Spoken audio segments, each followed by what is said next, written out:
Let's not fool ourselves.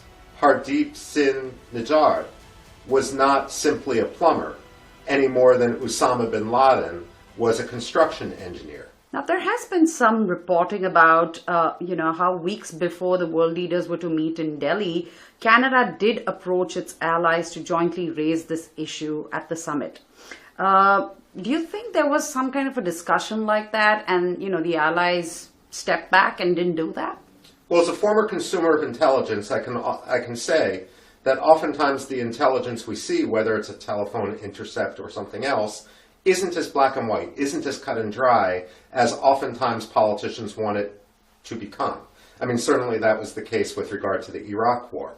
So when you have a situation like this, perhaps Prime Minister Trudeau raised the issue, but there wasn't necessarily consensus on what it meant. And regardless, let's not fool ourselves.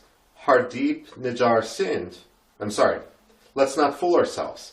Khalistani Nijjar was not simply a plumber, any more than Osama bin Laden was a construction engineer. He had blood on his hands through multiple attacks, and therefore, while Secretary of State Blinken may after the fact say that the United States will always stand against transnational repression, we're actually being hypocritical if Secretary Blinken makes that statement, because after all, what we're talking about isn't transnational repression. We're talking about transnational terrorism, and what the United States did to Qasem Soleimani and what the United States did to Osama bin Laden is really no different than what India is alleged to have done in this case. So first there's that. Second of all, again, while Justin Trudeau might want to make this a case of human rights, the fact of the matter is Nijjar isn't a model one wants to use for human rights. Nijjar may have been involved in the assassination of a rival Sikh leader just a year ago.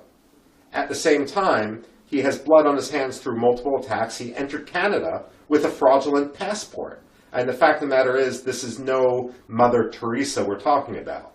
And frankly, many in the United States security community, and I believe actually many in the Canadian security community, probably understand that Justin Trudeau has gone too far. So this isn't a fight he wants to have. I suspect that the United States doesn't want to be pinned in the corner to choose between two friends, but if we have to choose between two friends, increasingly we're going to choose India on this matter, simply because Nijjar was a terrorist, and India is too important, our relationship is too important.